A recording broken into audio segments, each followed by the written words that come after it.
Listo. Gracias. Vale. Listo. Entonces, me presento otra vez rápidamente, por ahí 3 minuticos que nos ocupes. Soy Cristian García, voy a ser el profesor de física que los va a estar acompañando durante esta formación con Evalía. Entonces, vamos a ver múltiples temas. Ahorita lo que vamos a ver son conceptos básicos de física. Entonces, ¿cómo así que conceptos básicos de física? Pues vamos a entrarnos a una breve explicación de lo que es la física, a ver unos conceptos básicos de cómo funciona, cómo usarla, o cositas que son fundamentales y las bases con las cuales vamos a trabajar durante todo el resto de temáticas. Em, y ya, sería básicamente. ¿Qué otra cosa? Estoy en décimo de matrícula, ingeniería de sistemas de computación, bla, bla, bla. Básicamente lo que ya hemos dicho ayer. Bueno, debido a que ya pasó algo de tiempo, voy a dejarlo así de breve. Igual después me pueden escribir sin ningún problema. Ya se les había compartido mi número. Me pueden escribir por interno sin ningún problema. Me parece que es beneficioso para que ustedes puedan aclarar dudas. Sobre todo porque ChatGPT es malo, muy malo para la física. Listo.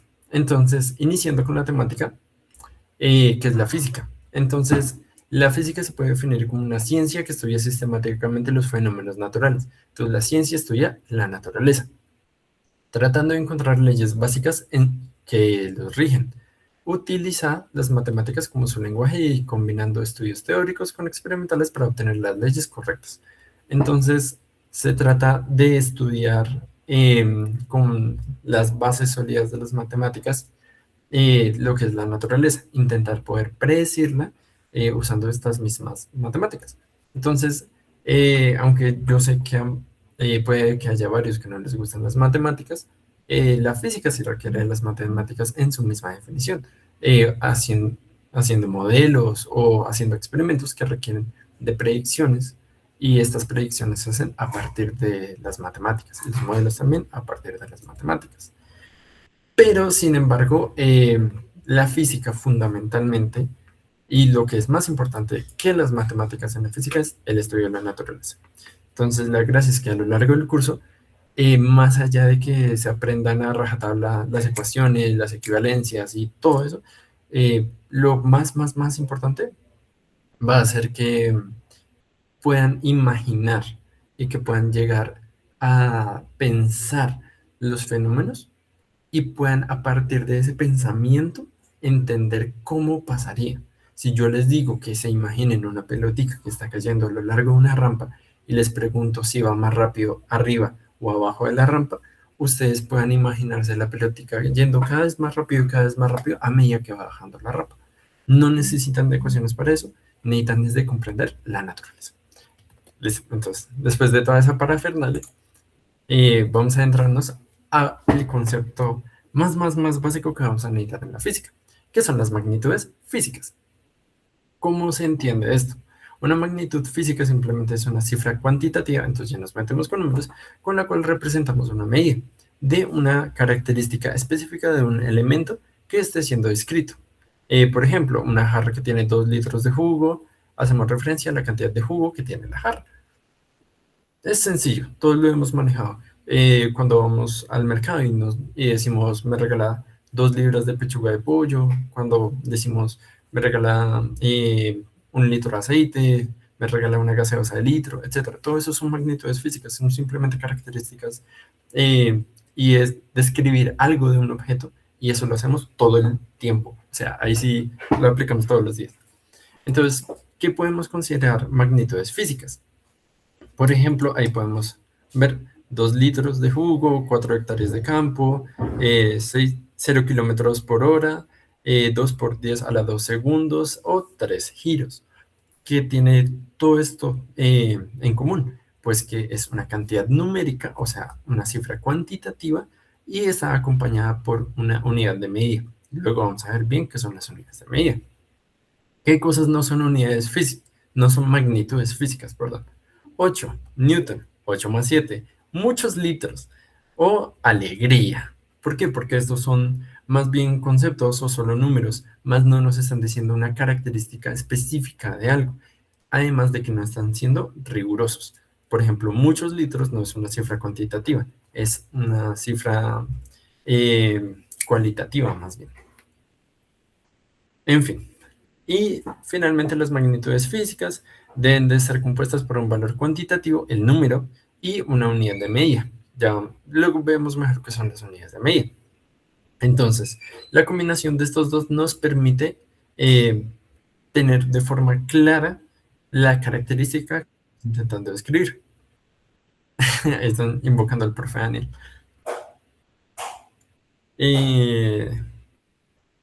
Tienes un Listo, listo, perdónenme. Sí, ya reviso, listo. Ya reviso, estoy en eso. Dale, dale. Bueno, lo que les está diciendo. Juntar una unidad numérica junto con una unidad de medida, eso nos va a poder dar una magnitud física clara, concisa, que no va a tener dudas. O sea que si tú se la dices a otra persona que pues también conozca la unidad de medida y también sepa contar, va a poder saber a qué te estás refiriendo. Otra vez, volviendo al ejemplo del mercado, si tú dices, me regala 2 libras de tomate, el vendedor entiende que te refieres a tomate y te refieres a 2 y que te refieres a libras. Entonces te va a poder comprender. Entonces las magnitudes físicas son simplemente para poder hablar con claridad. Eh, una ley, entre comillas, que siguen las magnitudes físicas y que les va a ayudar a comprender si están bien o si están mal, es que tienen que seguir una ley de nombre y apellido. El nombre es la cifra cuantitativa y el apellido es la unidad de medida. Si no tiene nombre o no tiene apellido o no tiene ninguno por alguna razón, no es una magnitud física. Listo. No es muy complejo, es algo que usamos todos los días. Unidades físicas. Ahora sí vamos a ir con las unidades de medida. Entonces, las unidades de medida se pueden entender como, valga la redundancia, unidades de medida que están bien definidas y que representan un estándar a partir del cual conocer y comparar una magnitud física. Como así? Significa que son cantidades que conocemos bien, que tenemos instituciones enteras las cuales se dedican a determinar qué es un metro, qué es un segundo, qué es un kilómetro, qué es un kilogramo, y eso está muy bien estandarizado y muy bien conocido. Esas son las unidades físicas, cantidades a partir de las cuales vamos a poder comparar y entender qué tan grande, qué tan pequeño es una magnitud física. Por ejemplo, si yo les digo 70 yardas, ustedes se van a estar imaginando campos de fútbol, algo grande. En cambio, si les digo 3 miligramos, van a estar pensando en, no sé, una dosis pequeña de algo, o sea, algo pequeño. Las unidades de medida nos ayudan a entender qué tan grande, qué tan pequeño es algo. Entonces, las unidades físicas que podemos encontrar muy comúnmente son, por ejemplo, el metro, el segundo, la libra, la hora, el vatio, el año luz, etc. Hay muchísimas unidades de medida. Hay distintas unidades de medida para estandarizar distintos fenómenos, estándares de longitud, estándares de masa, estándares de tiempo, estándares de corriente, de temperatura, etc. Sin embargo, no se puede comparar, sumar o restar cantidades que pertenezcan a unidades distintas. ¿Qué quiere decir? Que si yo tengo peras y manzanas, las peras son distintas a las manzanas. Lo que yo creo que todos los molestaron en física en el colegio por eso, de que las peras se suman con peras, las manzanas se suman con manzanas, etcétera. Pues lo mismo acá. El metro sirve para medir longitudes, el segundo sirve para medir tiempo. Entonces, si yo te digo que le sumes a tus 3 metros 5 segundos, eso no tiene sentido, no tiene un sentido lógico, por lo que las unidades de medida solo se suman con sus mismas unidades de medida, inclusive unidades de longitud. Por ejemplo, el metro se suma con el metro. Si vas a sumar metros con kilómetros, no tiene mucho sentido porque están en escalas distintas y terminas llegando a algo muy raro. Por lo que después vamos a ver las conversiones de unidades para poder llegar a pasar, por ejemplo, los kilómetros a metros y ahí sí poder sumarlos. Bueno, acá hay una pequeña tabla, la cual va a ser muy útil para ustedes, en donde aparecen distintas magnitudes: longitud, superficie, volumen, masa, capacidad, realmente más que nada volumen, tiempo, ángulos y temperatura, y acá están sus unidades de medida asociadas a esas magnitudes y el símbolo pues, de esas unidades. Listo. Hasta ahora todo bien, no ha habido problema. Listo, Hugo me dice que sí.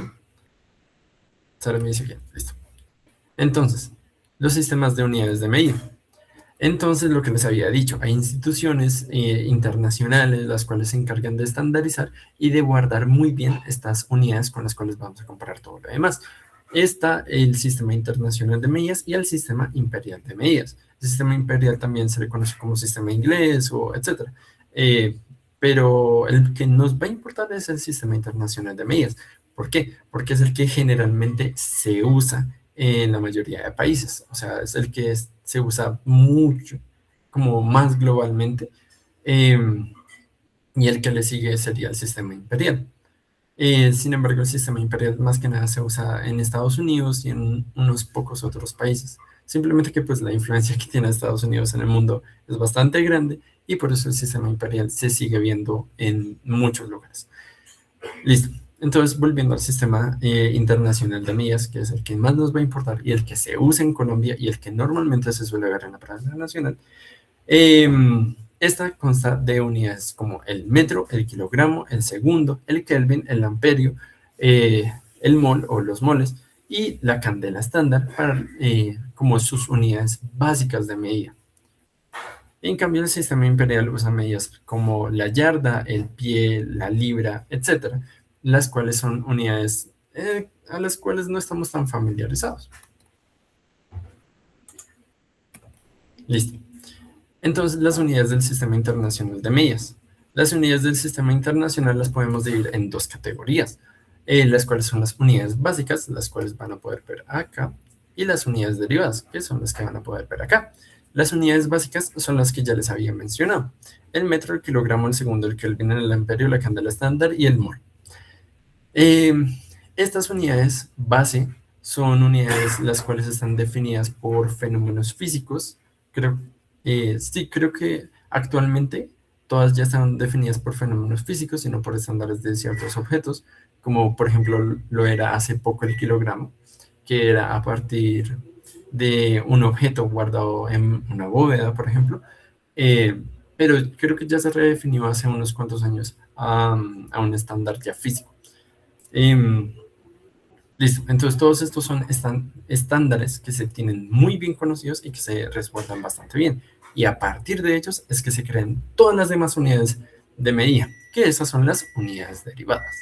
Las unidades derivadas son todas aquellas que, como bien ya dije, por su definición, se constituyen a partir de las unidades básicas, a partir de operaciones como multiplicaciones, potencias, divisiones, de estas mismas. Por ejemplo, el área es una magnitud la cual se caracteriza por ser longitud por longitud.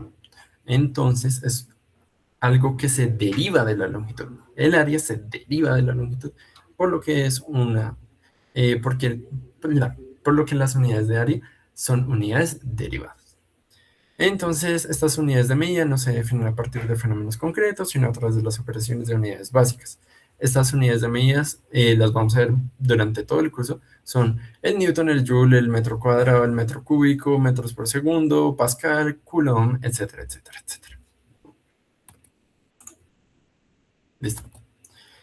Entonces, muchos de ustedes ya habrán visto esto en el colegio. Simplemente estamos haciendo un repaso. Prefijos de unidades. Entonces, ¿qué es lo que pasa? En el Sistema Internacional de Medidas podemos usar prefijos para referirnos a escalas mayores o menores de una cierta unidad de medida, o bueno, de una magnitud específica a la cual estamos revisando. Entonces, si estamos midiendo una longitud y queremos hablar de longitudes muy grandes, podríamos hablar de kilómetros en vez de metros, porque los metros nos terminan quedando cifras demasiado grandes, entonces pasamos a kilómetros. O por ejemplo, si estamos midiendo cosas demasiado pequeñas, como ya a niveles atómicos, podríamos usar más bien lo que son los micrómetros o los nanómetros, que ya son unidades muy pequeñas y las cuales se ajustan mejor a ese tipo de medidas. Entonces, la longitud del tiempo y la masa se pueden medir con distintas escalas para distintos propósitos, como usar el kilómetro para distancias de una ciudad o el miligramo para dosis médicas, bla, bla, bla. Los prefijos de unidades se anteponen al nombre de la unidad de medida para indicar un múltiplo o submúltiplo de dicha unidad, o sea, una escala más grande o más pequeña según convenga la medida. Los prefijos se pueden aplicar a cualquier unidad del sistema internacional. Entonces, sí, listo. Entonces, acá van a poder ver la tabla, la cual va a tener todos los prefijos, bueno, varios de los prefijos más conocidos, que son hexa, peta, tera, giga, mega, kilo, hecto, deca, deci, centi, mili, micro, nano, pico, femto y ato. Normalmente uno no se tiene que acordar de todos ellos, pero de los más importantes podría ser giga, kilo, hecto, deca, deci, centi, mili, y micro y nano podrían ser como algunos que sí he visto en algunas plazas de la Nacional. Entonces, ¿cómo se usan estos prefijos? Si, por ejemplo, acá como pueden ver en el ejemplo, yo tuviera 2.000 millones de metros de distancia, una longitud de 2.000 millones de metros, me queda muy largo escribirlo de esta manera. Por lo que me sería más conveniente describirlo de una manera pues, breve. Por lo que busco cuál me sirve. Hay un método que es muy sencillo, que es contar cuántos ceros tengo. Entonces, por ejemplo, tengo 1, 2, 3, 4, 5, 6, 7, 8, 9. Tengo 9 ceros. Busco cuál me sería equivalente a 9 ceros. Entonces, acá van a poder ver que giga. Vamos a acercarnos un poquito. Listo. Acá van a poder ver que giga es 10 a las 9. O sea, que me va a ser equivalente a si tuviera una unidad con 9 ceros. Por ejemplo, acá me dice que el giga sería equivalente a 1.000 millones de metros. Y acá como tengo 2.000 millones de metros, significa que tengo 2 gigámetros. No me juzguen, la pronunciación es la mía. ¿Qué otro ejemplo podríamos darles? Con una unidad muy pequeña. Digamos que tenemos 0,0000095 segundos. Entonces podríamos escribirlo como 9,5 microsegundos. ¿Por qué podríamos llegar a hacer esto? Porque podríamos llegar a contar 1, 2, 3, 4, 5, 6, 7 espacios que yo quisiera llegar a correr. Entonces, perdón, no, serían 6 espacios los que querría correr el primer cero, no sé cuánto. Por lo que voy a buscar una cantidad que sea equivalente a 10 a la menos 6. ¿Por qué?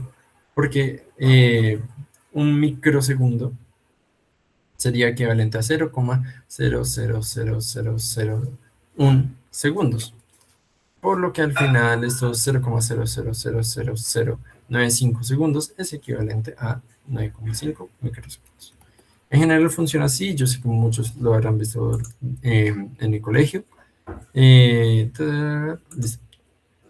Muchos lo habrán visto en el colegio y de pronto lo habrán practicado bastante. Por eso no me quiero tampoco demorar acá, sino quiero pasar directamente a conversiones, que me parece lo más relevante. Por ahora todo bien, no hay ningún problema, dudas, preguntas, cuestiones. Listo. Entonces, siguiente. Conversión de unidades, que esto sí es lo que me parece importante. En la vida diaria solemos tener que usar las conversiones de unidades, entonces esto sí no es algo de ¿cuándo lo voy a usar? Pues, la conversión de unidades la estamos usando todo el tiempo, incluso sobre todo cuando se trata de dinero. Muchas veces lo que hacemos es hacer conversiones entre la cantidad de algo que estamos comprando o sí, en general como algo que estamos comprando y lo convertimos al precio que tendríamos que pagar por él. Eso es una conversión de objeto a precio. Por lo que todo el tiempo lo estamos haciendo, ya de por sí simplemente pensar como, bueno, si una naranja me cuesta 5 pesos, no sé, entonces 3 naranjas me van a costar 15 pesos. Eso es una conversión de unidades. Eso sí se usa todo el tiempo y es algo muy común de usar. Eh, Hay veces hay ejercicios en la nacional donde es fundamental usarlo, hay veces no, pero lo que sí he visto es que suele aparecer muchísimo, sobre todo en ejercicios donde les interese combinar el campo de matemáticas con el campo de biología, física, química, etc. Listo. Entonces la conversión de unidades consta de convertir una magnitud de una unidad de medida a otra. Eso sí, siempre que ambas unidades sean para medir lo mismo o tengan una equivalencia lógica. ¿Cómo así? Significa que yo puedo convertir cantidad de naranjas que voy a comprar a un precio que tengo que pagar por dichas naranjas. Eso tiene sentido. Si voy a comprar naranjas, podría mirar cuál sería el precio que tengo que pagar. ¿Qué cosa no tendría lógica o qué cosa no tendría una equivalencia lógica?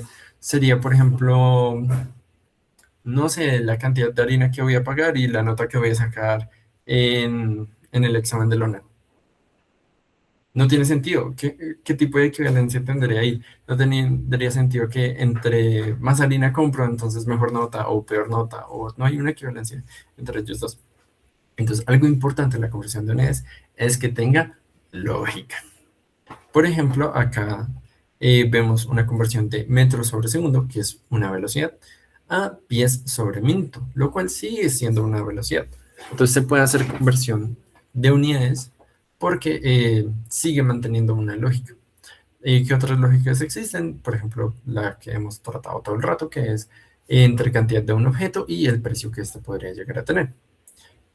Existen distintos métodos para la conversión de unidades, como por ejemplo lo puede ser el factor de conversión, la regla de tres, tabla de conversiones, etcétera, etcétera, etcétera. En internet van a encontrar muchos y hasta se repiten y hasta le cambian los nombres, perdón.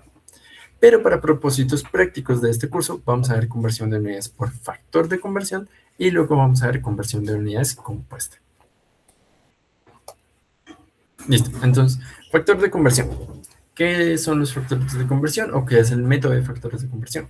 Esta técnica es muy usada y sobre todo con esto molestan mucho los de química para transformar unidades de medida. Consiste en partir una magnitud expresada en una unidad inicial y multiplicarla por una fracción que represente la equivalencia entre dicha unidad y la nueva unidad. De este modo, la unidad original se cancela y se obtiene la magnitud expresada correctamente a la nueva unidad. Entonces, ya que todos me entendieron perfectamente eso, para entenderlo mejor, lo que pasa es que cuando queremos hacer la conversión de unidades, normalmente lo que tenemos es una unidad que queremos transformar o que queremos convertir. Por ejemplo, yo quiero saber cuánto voy a pagar por 5 manzanas. Eso es lo que yo quiero convertir. Quiero convertir 5 manzanas al precio que debería pagar por esas manzanas. Es una conversión, es convertir algo.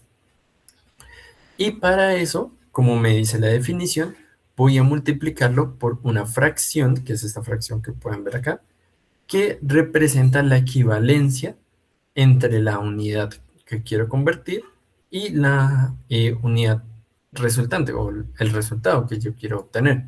En este caso, si se dan cuenta, esta es la fracción que me representa la equivalencia entre manzanas acá abajo y el precio acá arriba. Entonces, otra vez regreso a la definición. Este método consta de multiplicar la magnitud que yo quiero transformar por una fracción que sea la equivalencia entre la unidad que quiero transformar y la nueva unidad que yo quiero conseguir. Y con eso el resultado de esa multiplicación simplemente va a ser la equivalencia a la unidad que transformé. Hasta ahora, ¿bien se entiende cuál es la gracia de este método? Muchos seguramente lo van a usar. Listo. Igual, lo que les digo, si tienen dudas, preguntas, etcétera, yo siempre muy dispuesto.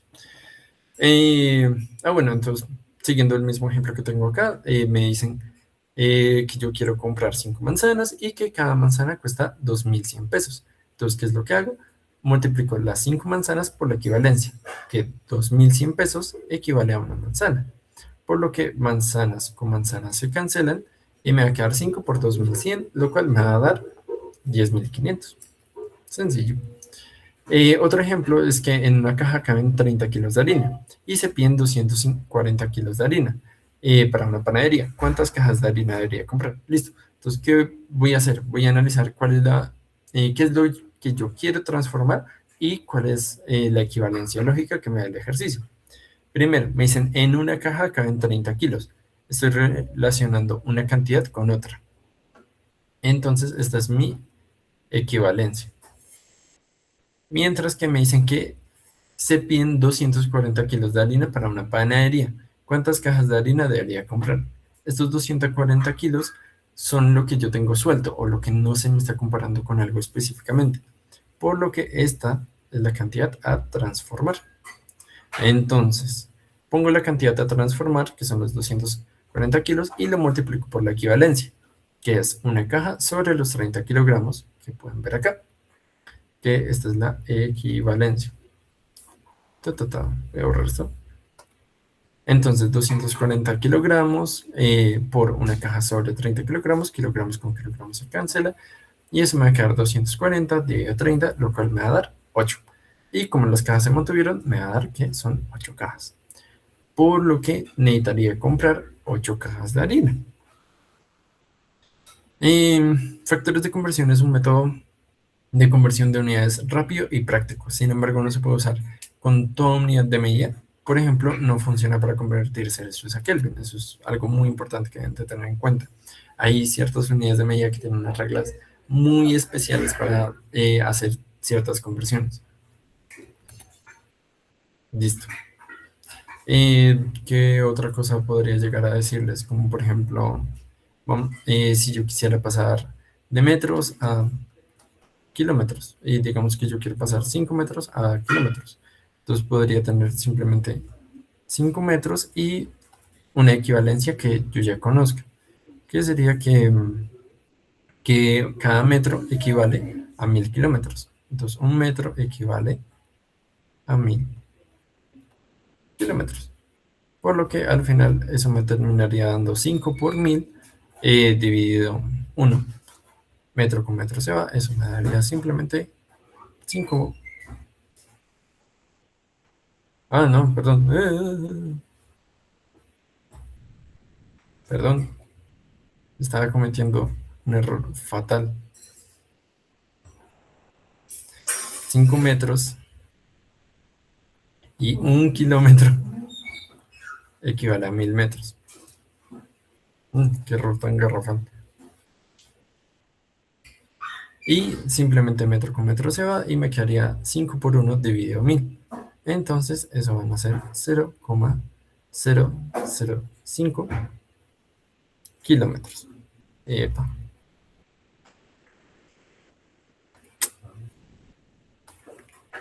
Mm, 0,005 kilómetros. Listo. Sencillo, es un método bastante sencillo y que se suele manejar bastante. ¿Qué lo puede reemplazar? La regla de 3. La regla de 3 es algo que yo sé que muchos manejan y que la prefieren. No hay ningún problema. Si quieres usar regla de 3, súper bien. Simplemente factores de conversión suele ser más rápido. Aunque luego veremos una ventaja que tiene la regla de 3 por encima de factores de conversión. Listo. Entonces, en física se suelen usar bastante los factores de conversión, sobre todo cuando queremos cambiar prefijos de una magnitud. Además, se suelen requerir, ya que conocer los factores de conversión en vez de ser dados siempre por el ejercicio. Entonces, ¿qué quiere decir? Hay algunos factores de conversión que yo necesito conocer de memoria. ¿Como cuáles? Pues los de los prefijos. En saber a cuántos metros equivale un kilómetro, saber a cuántos metros equivale un micrómetro, etc. Esas son equivalencias lógicas que hay veces en la prueba se va a pedir que ustedes conozcan de memoria y no tanto que se los va a dar el ejercicio. Sin embargo, la mayoría de ejercicios que he visto que se concentran en conversión de unidades o lo que vamos a ver ahorita que es proporcionalidad, no te suelen ya dar la equivalencia en el ejercicio. Listo. Entonces, acá otro ejemplo más de conversión de unidades. Se dice que una estructura mide cerca de 100 pies de altura. Entonces, ¿cuántos metros sería? Entonces, 100 pies por y la equivalencia. ¿Pero cuál es la equivalencia? Pues muchas veces la gente se acordaba de memoria que un metro equivale a 3020 pies. Perdón, a 3,28 pies. Por lo que este es un factor simplemente de memoria. De hecho, aquí hay un pequeño error. Pero bueno, sería simplemente los 100 pies por un metro dividido 3,28 pies. Lo cual al final sí me daría efectivamente los, los 30,4878 metros. Luego corrijo este error. Al usar un factor de conversión, la clave es colocar la unidad que queremos eliminar en la posición opuesta. Esto es muy importante de conocer. Ya. Ya.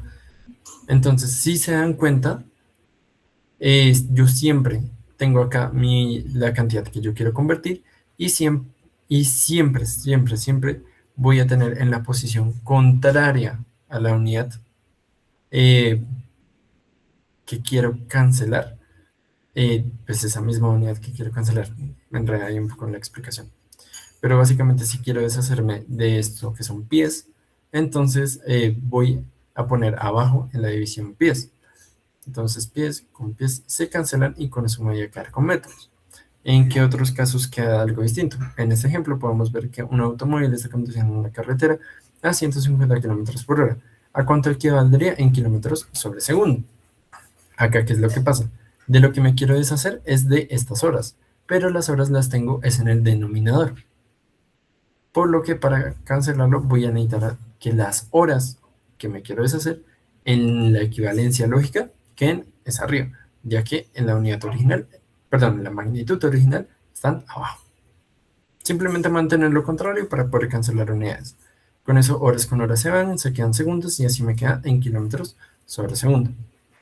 Es muy importante tener eso en cuenta, pues si no se cumple con eso, por ejemplo, este ejercicio quedaría como con pies al cuadrado sobre el metro. Y pues nada que ver. Listo. Hasta ahora bien. Listo. Sebastián, creo que me dijo que sí. Listo. Conversión de potencias. Entonces, algo que he visto que algunos tengan problemas es en la conversión de potencias. La conversión de potencias ya es convertir, por ejemplo, metros cuadrados, metros cúbicos. Son unidades que están elevados a una cierta potencia. El método es muy similar a la conversión de unidades, sin ningún tipo de problema. Simplemente vamos a hacer un pequeño cambio. Por ejemplo, acá me dicen que tengo 1,4 metros cuadrados de cartulina, que valdría en centímetros cuadrados. Perdóname. Ok. Entonces lo que voy a hacer es primero identificar cuál es mi unidad a transformar. Voy a transformar este 1,4 metros cuadrados.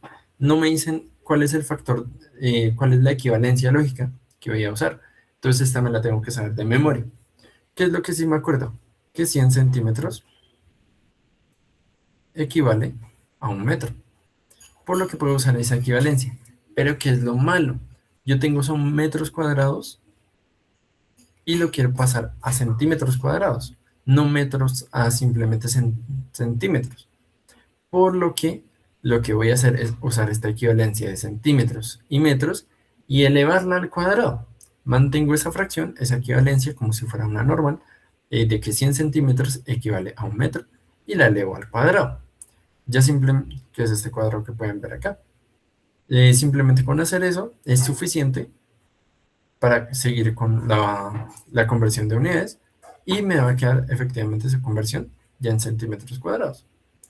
Y el resultado acá es que 1,4 metros cuadrados equivale a 140.000 centímetros cuadrados, lo cual, aunque parezca como raro que cambie tanto y que se incremente mucho, realmente tiene mucho sentido, pues al elevarlo al cuadrado, los cambios son mucho más drásticos entre eh, metro, metro cuadrado, decímetro cuadrado, centímetro cuadrado. Los cambios son mucho más drásticos.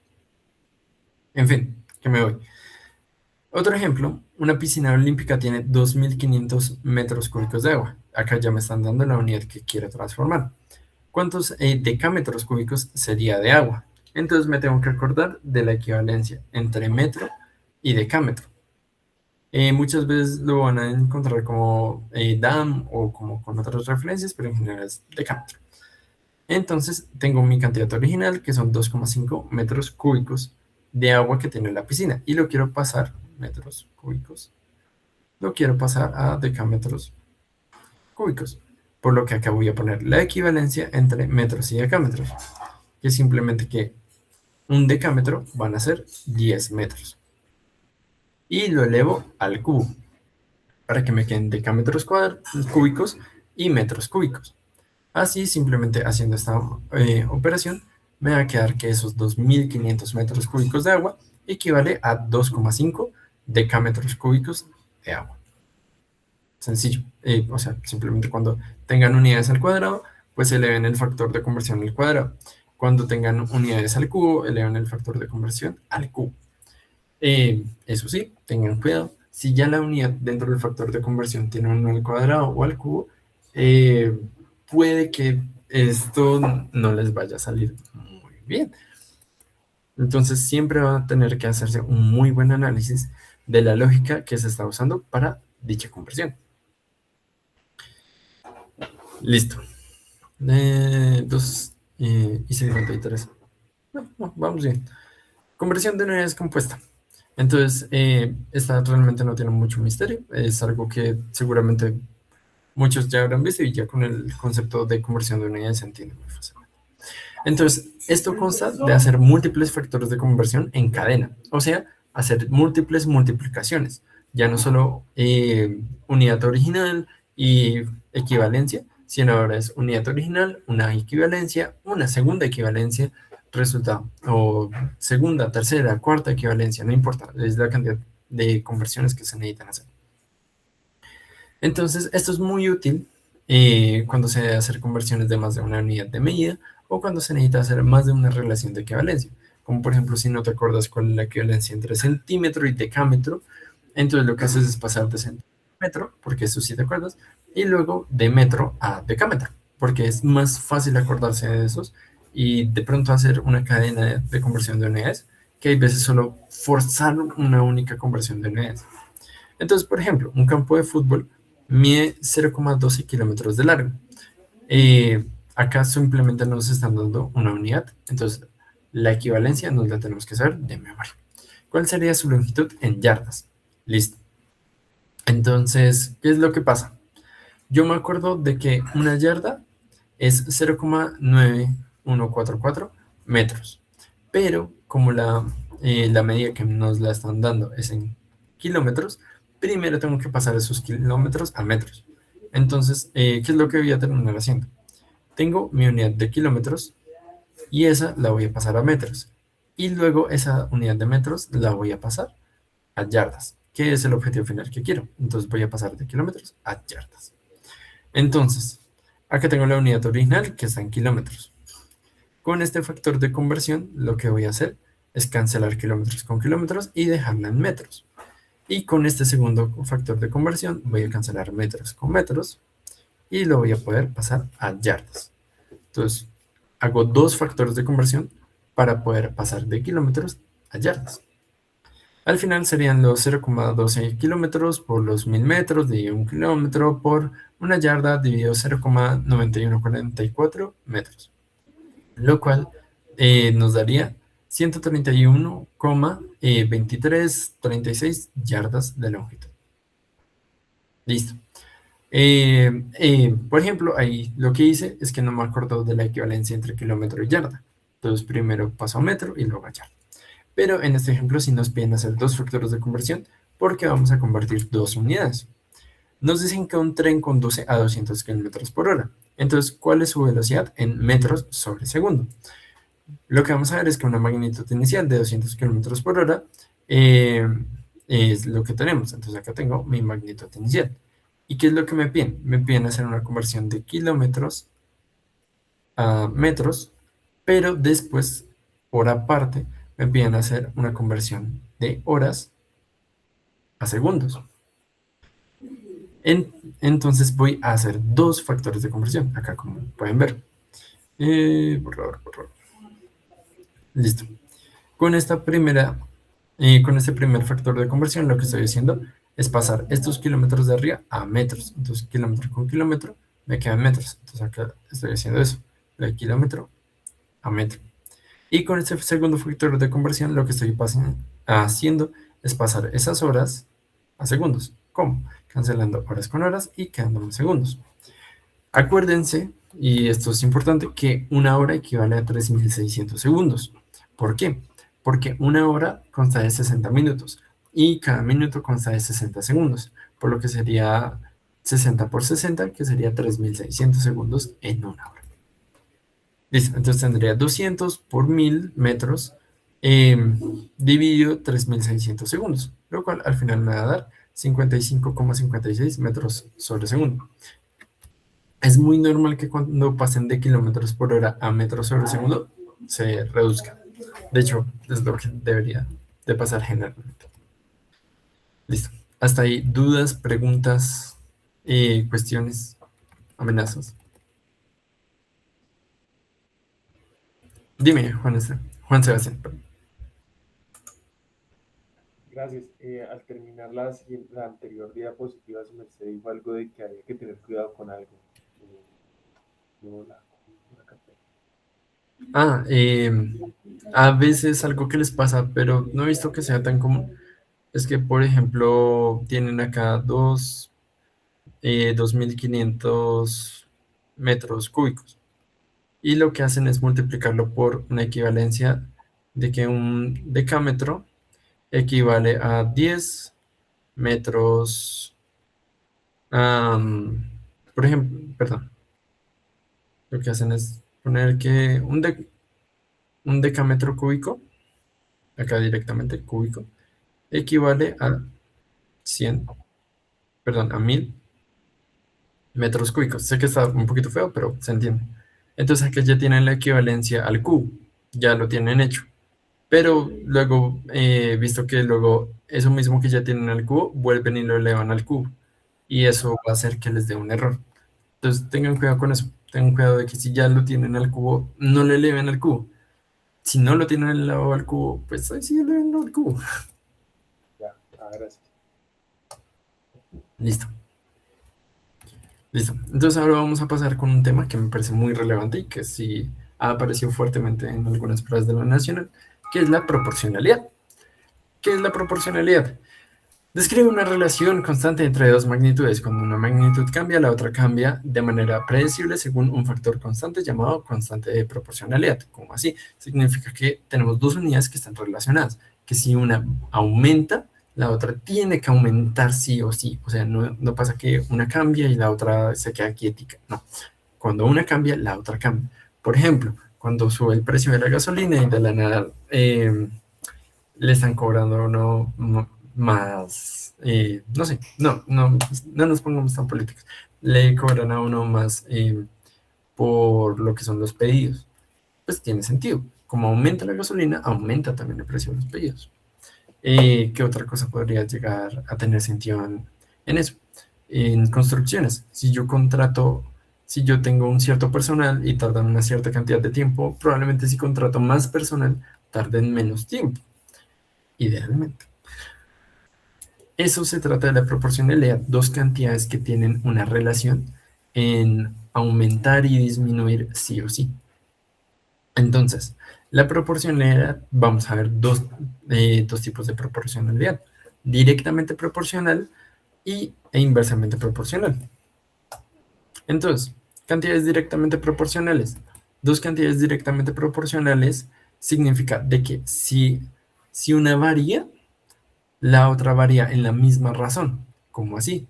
De que si tenemos dos cantidades A y B que son directamente proporcionales, si A aumenta, B aumenta. Y si A disminuye, B disminuye. Sí o sí. ¿Qué ejemplo les pongo acá? Por ejemplo, en una tienda se venden galletas por 2.000 pesos. Esto hace que el precio y el número de galletas sean directamente proporcionales. ¿Por qué? porque si aumento la cantidad de galletas que yo quiero comprar, el precio que me va a costar también va a aumentar. Pero si decido llevar menos galletas, o sea, si disminuyo la cantidad de galletas que quiero comprar, también va a disminuir el precio. O sea, cantidad de galletas y precio a pagar son directamente proporcionales. ¿Con qué proporcionalidad? Pues pues esta está determinada por la constante de proporcionalidad K, que va a estar determinada en esta fórmula. ¿Qué es esta fórmula? Esta fórmula determina la relación entre una cantidad A y una cantidad B directamente proporcionales. Toda cantidad A y B directamente proporcionales siguen esta fórmula de que A es igual a una constante de proporcionalidad K por una cantidad B. Listo. En el ejemplo, ¿cuál sería la constante de proporcionalidad? Pues ya que la constante de proporcionalidad, si pasamos B a dividir, sería A sobre B.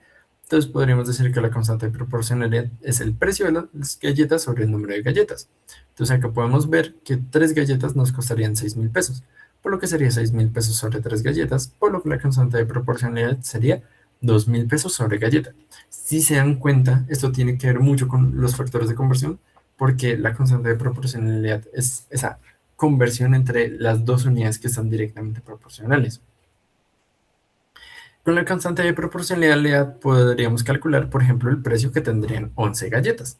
Entonces, si el precio A es igual a la constante de proporcionalidad por la cantidad B, el número de galletas, entonces sería 2.000 por galleta por las 11 galletas, lo cual sería 22.000 pesos a pagar.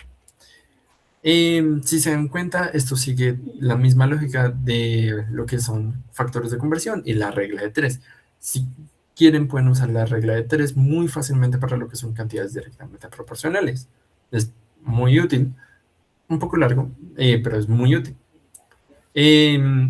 Cabe aclarar que las cantidades directamente proporcionales, cuando se grafican entre sí, siendo el eje X la cantidad A, por ejemplo, y el eje Y la cantidad B, van a seguir esta gráfica que podemos ver acá, que es una gráfica lineal, con origen en 0, 0. Que déjenme ver si lo puedo aumentar un poquito. Upa. Listo. Entonces acá van a poder ver la gráfica entre la cantidad A. Dame el marcador, por favor. Entre la cantidad A y la cantidad B. Y podemos ver que 0 galletas te van a costar 0 pesos. Una galleta te va a costar 2.000 pesos. Que 2 galletas te van a costar 4.000. 3 galletas te van a costar 6.000. Y 4 galletas te van a costar 8.000. Siguen esa relación lineal con origen en 0, 0. Eso siempre pasa con las cantidades directamente proporcionales. Epa. Una consecuencia práctica de la proporcionalidad directa entre dos cantidades A y B es que la razón A y B se mantiene constante. ¿Qué quiere decir esto? Que no importa si tú tienes una galleta, 2 galletas, 3 galletas, debe seguir la misma proporción con su precio. O sea, una galleta, 2.000 pesos. 2 galletas, 4.000 pesos. 3 galletas, 6.000 pesos. Que esto hace que sea predecible. A partir de un par de cantidades que sabes que están relacionadas, puedes predecir cómo se va a comportar el precio con más galletas. Entonces, si conocemos un par de valores correspondientes a 1 y B1, o sea, por ejemplo, una galleta 2.000 pesos, y deseamos hallar el valor de A2, que corresponde a un nuevo valor B2, o sea, por ejemplo, me piden hallar cuál sería el nuevo precio para 11 galletas, o sea, A2, B2, podemos establecer la siguiente igualdad entre razones, de que A1 sobre B1 va a ser igual a 2 sobre B2. Esto es consecuencia de la constante de proporcionalidad, pero ahorita no lo voy a demostrar. Esta igualdad expresa precisamente que la constante de proporcionalidad K es igual a A sobre B, es decir, la misma para ambos pares de valores, lo que les acabo de decir. Entonces, este es un ejercicio muy típico que puede que se lleguen a encontrar. En el 2024-2 apareció mucho. De hecho, vamos a hacer ejercicios del 2024-2. En una tienda se venden unas galletas. Puedes comprar 3 galletas y puedes comprar 3 galletas por un valor de 6.000 pesos. Entonces, ¿cuántas galletas puedes comprar con 6.400 pesos? Entonces, acá rápidamente, dame este. Entonces, acá podemos ver 3 galletas, que sería mi cantidad A1, que está relacionada con el valor de 6.000 pesos, que sería mi cantidad B1. Entonces, ¿cuántas galletas puedo comprar con 64.000 pesos? Entonces, acá tengo mi valor de B2 y lo que me están pidiendo es hallar A1. ¿Cómo lo hago? Puedo usar esta fórmula que ya les había dado o pueden usar la anterior, encontrar la constante de proporcionalidad y luego volver a usarla para encontrar A2 y B2. Perdón, A2 con B2. Pero ahí sí ya como prefieran. Pueden usar ambos métodos, no hay ningún problema. Entonces, uso la fórmula A1 sobre B1 es igual a A2 sobre B2. ¿Qué quiero hallar? Quiero hallar A2, que es lo equivalente en número de galletas a 64.000 pesos, sabiendo que 3 galletas equivalen a 6.000 pesos, por lo que paso los 64.000 pesos a multiplicar al otro lado, y eso me va a quedar con que A2 van a ser 32 galletas. Sencillo. Lo pueden usar con cualquier par de cantidades directamente proporcionales y es un ejercicio muy típico. Ahora, vamos a hablar de lo que son las cantidades inversamente proporcionales, que estas sí se caracterizan por ser un par de cantidades A y B, las cuales si una aumenta, la otra va a disminuir, y si una disminuye, la otra va a aumentar. A esto se le conoce como que varían en razones contrarias. Entonces la primera decía que varían en la misma razón, ahora va a variar en razón contraria. Entonces, esta razón de cambio está determinada por la constante de proporcionalidad K y relaciona A y B según la siguiente fórmula. Entonces, acá pueden ver cómo A va a ser igual a la constante de proporcionalidad dividido B. Entonces, ya no es multiplicado, ahora es dividido. Esto significa que A y B son inversamente proporcionales. En fin, ¿qué ejemplo tengo acá? Un ejemplo que la verdad no me gustó mucho, pero se alcanza a explicar. Digamos que tienes 12 pizzas para repartir entre jóvenes y entre más jóvenes haya, menos pizza le va a tocar a cada joven. ¿Cómo así? Si digamos solo tuvieras a un joven en la fiesta, todas las 12 pizzas irían para él. Entonces, como hay poquitos jóvenes, hay muchas pizzas para cada joven. Pero digamos si fueran 2 jóvenes, ya lo tienes que repartir mitad y mitad, por lo que ahora van a ser solo 6 pizzas para cada joven, por lo que ahora son menos. Y si fueran 3 jóvenes, tendrías que repartir 4 pizzas para cada joven. Entonces, ¿cuáles son las cantidades que son inversamente proporcionales? La cantidad de jóvenes y la cantidad de pizzas por joven. No sé por qué no le puse niños. Es más fácil decir como por niño en vez de joven. Entonces, si queremos llegar a encontrar la constante de proporcionalidad, vamos a tener que simplemente en uno de los casos, como por ejemplo un niño 12 pizzas, 2 niños 6 pizzas, multiplicar dichas cantidades. Entonces, cada va a ser igual a la cantidad de pizzas por joven por la cantidad de jóvenes presentes en la fiesta. Entonces, por ejemplo, podríamos usar que cuando son 3 jóvenes, van a ser 4 pizzas por cada joven, haciendo 4 pizzas por 3 jóvenes, dejándonos que la constante de proporcionalidad van a ser 12 pizzas por joven, o sea, literalmente por de multiplicación. En tiempo versus trabajadores también, sí, ese también es un ejemplo muy común, que entre más cantidad de trabajadores, menos tiempo van a tardar en construir. De hecho, seguramente en Instagram alguna vez les ha aparecido como a que no puedes resolver esto, yo no sé qué, y es ese mismo ejercicio. Dense cuenta que también la constante de proporcionalidad, en el caso de inversamente proporcionales, ya no es una cantidad, perdón, una unidad sobre la otra, sino ahora es una unidad multiplicada por la otra. Entonces, en eso va a quedar distinto. Y con la constante de proporcionalidad vamos a poder calcular las pizzas por joven si hubiera, por ejemplo, 6 jóvenes. Entonces, la cantidad de pizzas sería igual a la constante de proporcionalidad sobre la cantidad de jóvenes que sería 12 pizzas por joven, dividido 6 jóvenes, jóvenes con jóvenes se va, y eso nos dejaría 2 pizzas por cada joven. Ah, es como una regla de 3 compuesta. Sí, sí, sí, sí. Exacto. La verdad, yo nunca aprendí regla de 3 en el colegio. Entonces a mí me cuesta muchísimo usar la regla de 3. Para mí es súper rara. O sea, entiendo la regla de 3, pero para mí es como, ¿por qué? Entonces yo me complico la vida. No, mentira. La verdad, de verdad, si conocen cómo usar la regla de 3, la pueden usar acá. Yo les explico el concepto, pero intenten buscar y sobre todo tener un estudio muy autónomo de los métodos que a ustedes les sirvan, pues no va a ser los mismos de ustedes que los de los demás. Listo.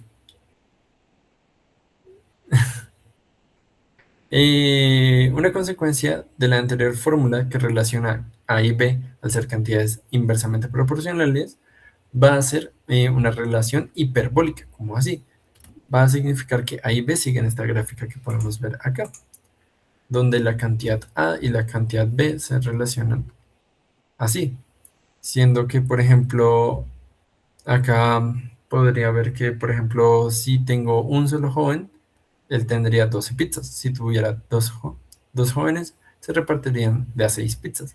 Si tuviera 3 jóvenes, se repartirían de a 4. Si tuviera 4 jóvenes, se repartirían de a 3 y así sucesivamente. Entonces tiene esta forma de lo que se le conoce como una hipérbole. Es una forma muy curiosa, pero que sigue la misma lógica que ya se venía viendo con las cantidades inversamente proporcionales. No quería hacer eso. ¿Verdad? Listo.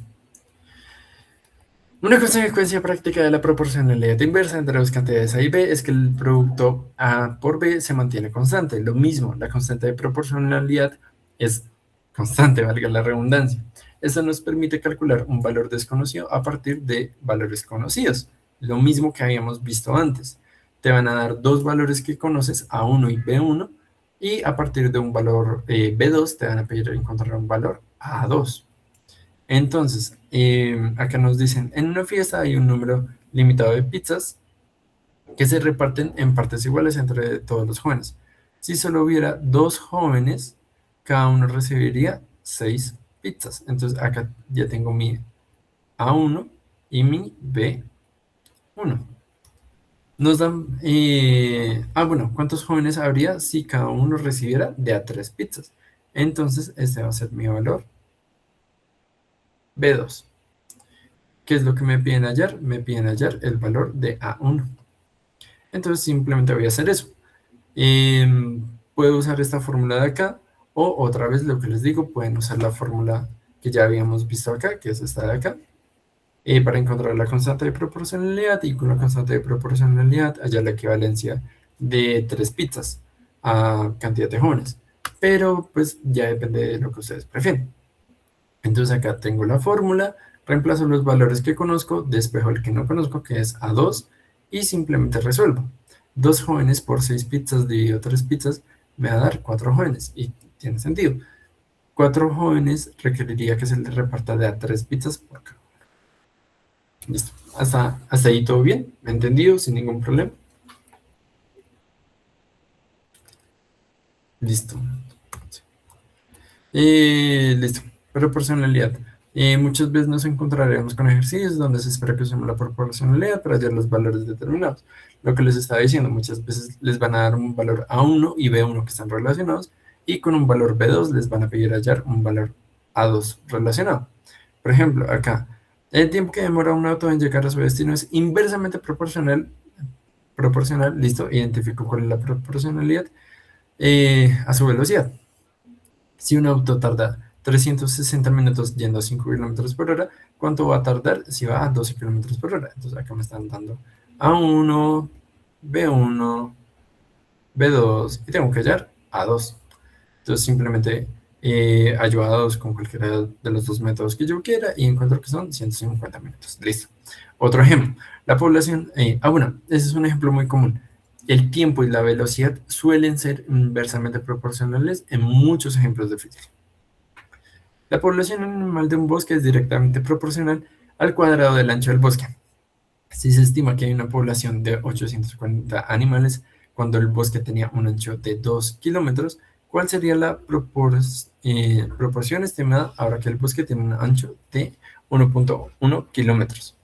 Ojo, ahí me están diciendo algo muy importante, y es que la población animal, o sea, número de animales, es directamente proporcional, pero al cuadrado del ancho del bosque. Entonces, es directamente proporcional al ancho al cuadrado. Entonces, mi cantidad A va a ser cantidad de animales y mi cantidad B va a ser ancho al cuadrado. Eso es muy importante que lo tengan en cuenta y luego vamos a ver que aparecen varios ejercicios eso, eh, para poder resolver este tipo de problemas. Entonces, acá vamos a poder ver que, por ejemplo, A1 van a ser 840 animales. B1 va a ser 2 kilómetros el ancho al cuadrado. B2 va a ser los 1.1 kilómetros al cuadrado. Porque ya habíamos dicho que B va a ser el ancho al cuadrado. Por lo que se estima que A2 van a ser 254 animales. Acá simplemente pues usando la fórmula de lo directamente proporcional o regla de tres, lo que necesita. Listo. Listo. Ta, ta, ta, se les Muchas gracias. Entonces, gracias al liderazgo del Daniel. Gracias, Daniel. Listo. No. Sí, sí, sí. Análisis dimensional. Espera. Epa. No. Vuelve. No. Sí, sí, sí, sí, sí. Daniel. Todos queremos a Daniel. Listo. Yo soy muy montado con Daniel. Qué pena. No, man. Listo. Análisis dimensional. Entonces, ¿en qué consiste el análisis dimensional? Es un poco complicado de explicar, siendo sincero. Yo les recomiendo mucho que lo estudien por cuenta propia, sobre todo porque es algo que se aprende, es más casi que una maña, más que otra cosa, pero se puede definir como una herramienta matemática que usan los físicos, o químicos, biólogos, etcétera. En general se usa en muchas disciplinas, que estudia las dimensiones físicas de las magnitudes, lo que es la longitud, masa, tiempo. Y esto se usa para verificar la coherencia de ecuaciones físicas, identificar unidades de magnitudes desconocidas, convertir unidades sistemáticamente, identificar errores en cálculo y planteamientos, etc. Entonces, si se dan cuenta, no hay un resultado o no hay algo tan fijo que se consiga con el análisis dimensional, sino es más una herramienta que tiene varios propósitos, pero entre todos ellos consiste en analizar. Si vieron filosofía en el colegio, se habrán dado cuenta de que les explicaron 1001 veces qué significa analizar. Y analizar no es simplemente encontrar un número o hallar un resultado. Analizar consta de un proceso de pensamiento, de criterio y sobre todo de poder interpretar varias partes y sacar un resultado más allá complejo de simplemente un número. Entonces, el análisis dimensional no es tan sencillo porque requiere de un pensamiento más allá de un simple cálculo. Entonces, el procedimiento consiste en analizar algebraicamente las unidades de todas las cantidades que intervienen en una ecuación para verificar la consistencia dimensional de dicha ecuación, o sea, verificar si la ecuación tiene errores en las unidades. Acá yo les dejo una tabla de los símbolos de cada magnitud básica que hay. Entonces, longitud, L, masa, M, tiempo, T, temperatura, se parece al símbolo de teta, pero no es teta, ahorita no me acuerdo cuál es. Intensidad de corriente eléctrica, I, intensidad lumínica, J, y cantidad de sustancia, N. Listo. Entonces, pasos del análisis dimensional: identificar la ecuación o las fórmulas, luego vamos a pasar todas las cantidades a sus dimensiones, o sea, todo se convierte a L, M, T, lo que se parece a teta, I, J o N. o las operaciones que compongan dicha unidad. Luego se opera algebraicamente. ¿Qué quiere decir esto? Que vamos a multiplicar, dividir, sumar, etc. ¿Con qué criterio? Siempre que se sumen o se resten símbolos iguales, o sea, L con L, M con M, o LM con LM, etc. No se puede llegar a, por ejemplo, sumar longitud con masa. Eso no tiene sentido. Por lo que si se encuentra en el análisis dimensional, se encuentra que hubo un error. Y finalmente, el cuarto paso es analizar. Analizar es importante. Se requiere ver si se llegó a un error y esto significa que hay un error en la ecuación, si todo está bien, o se llega a analizar entonces este valor que no conozco cuáles son sus unidades, entonces qué unidades debería de tener, etcétera, etcétera, etcétera. Sí, se parecen a términos semejantes. Entonces, el análisis dimensional, lo que les dije, no consiste simplemente en una operación que produce un resultado numérico, es más bien una lógica que se utiliza en la física. Entonces, requiere de un cierto pensamiento crítico. Por ejemplo, si alguien te pidiera comprar una hora de agua o entregar un metro de harina, tú inmediatamente entiendes que eso no está bien. ¿Por qué? Porque no existe el hora de agua. No puedes comprar una hora de agua normalmente, o eso es muy raro decirlo de esa manera, por ejemplo. O un metro de harina, no, normalmente se habla de kilogramos de harina o bultos de harina. Entonces, esas unidades no tienen sentido. Esas dimensiones físicas no tienen sentido en esa forma de hablar. Esa es la lógica, que tú uses la lógica para entender eso está bien o eso tiene un error. Simplemente con estas mismas afirmaciones. Entonces acá, por ejemplo, un profesor de física le llega el siguiente cálculo de la distancia recorrida de un automóvil, X, entonces distancia, X va a estar dada en longitudes, una distancia está dada en unidades de longitud, metro, kilómetro, etc. Con respecto al tiempo que tardó, T, que va a estar en unidades de tiempo, y su aceleración, A, que la aceleración está en unidades de longitud sobre tiempo al cuadrado. Luego lo vamos a ver mucho mejor en la siguiente clase. Entonces, el estudiante va a dar esta fórmula, que la distancia va a ser igual a por t sobre 2, o sea, aceleración por tiempo sobre 2. El profesor le demuestra al estudiante que la fórmula que usó está dimensionalmente incorrecta. ¿Cómo lo hace? Pues simplemente intercambia lo que es la distancia por L, porque es unidades de longitud, A por L sobre t al cuadrado, pues son sus unidades de aceleración, y t lo cambia por una t, que son las unidades de tiempo. Y finalmente, algo que también es importante recalcar, las constantes como 2, pi, etcétera, que no tienen una dimensión, se intercambian por simplemente un 1. Entonces acá vamos a tener que L va a ser igual a L sobre t al cuadrado por t sobre 1. ¿Qué podemos hacer? Dividir entre 1, lo cual me va a dejar L sobre t al cuadrado por t. Y después de eso puedo cancelar este t al cuadrado con este t que está multiplicando, lo cual me dejaría L sobre t. Pero ¿a qué llegamos? A que L es igual a L sobre T. Esto sería como decir que 1 es igual a 2. Son distintos, no es lo mismo, por lo que hay un error. Entonces, si se dan cuenta, no llegamos como a un número, llegamos a un análisis, a analizar de que esto tiene un error. Por lo que así el profesor encuentra que efectivamente se hay un error y se lo demuestra al estudiante a partir de ese procedimiento que es el análisis dimensional.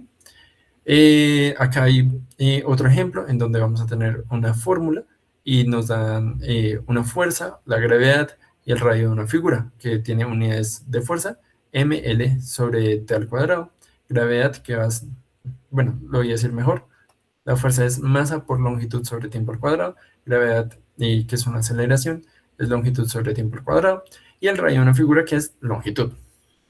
Entonces acá nos dan esta fórmula, y lo que hace es que si la ecuación nos determina una característica de la esfera, ¿cuál característica física de seguro representa la ecuación? Lo que hacemos es tener la ecuación, reemplazo todo, opero algebraicamente con multiplicaciones y divisiones, y al final llego a que esto es m sobre L al cubo. ¿Qué es esto?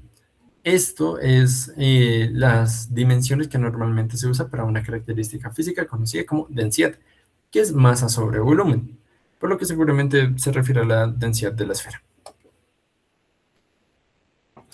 Acá, otra vez, una tablita de magnitudes físicas con sus símbolos. Por ejemplo, área es longitud al cuadrado, volumen es longitud al cubo, velocidad es longitud sobre tiempo, aceleración es longitud sobre tiempo al cuadrado, fuerza es masa por longitud sobre tiempo al cuadrado, presión es masa sobre longitud. Sí, presión es masa sobre longitud por tiempo al cuadrado. Densidad es masa sobre... ¿Qué? Tiempo al cubo. Bueno, acá hay un error en la tabla, no es tiempo al cubo, es longitud al cubo. XD. Energía, Profe, que es qué masa pena, por... puedes devolver la diapositiva un momentico, qué pena. Uy, Yo le tomo captura. me asustaste. No me entera. Está bien que me interrumpan y pues me pregunten cositas. Listo, profe, gracias. Listo. Energía es masa por longitud al cuadrado sobre tiempo al cuadrado. Potencia es masa por longitud al cuadrado sobre tiempo al cubo. Estas son magnitudes que vamos a seguir viendo a lo largo del curso. Entonces probablemente se las van a ir recordando a medida que las vamos utilizando. Listo. Entonces, vimos bastante de lo que pueden cargar las diapositivas del Classroom, por favor. Sí, claro, por supuesto, van a quedar cargadas. Entonces, ya vimos lo que son las magnitudes en general que usamos para describir cantidades. Sin embargo, en física, muchas veces ocurre que depende de hacia dónde dirijas una cantidad, esta actúa de una cierta forma u otra. Por ejemplo, un carro que se dirige hacia el norte va a ir hacia el norte. Y un carro que se dirige hacia el sur va a ir hacia el sur. Sencillo, o sea, depende de la dirección a donde vaya, va a quedar en un lugar distinto, o sea, va a actuar de forma distinta. Entonces, en física se dieron cuenta de que esto era muy, muy, muy importante y crearon lo que son las magnitudes vectoriales. Las magnitudes vectoriales son como las magnitudes que ya habíamos estado viendo, que son las escalares. Las magnitudes escalares son todas las que habíamos visto que solo requieren de un valor numérico y una unidad para estar completamente definidos, como por ejemplo el volumen, la temperatura, la masa, el tiempo, la energía, la rapidez, etc.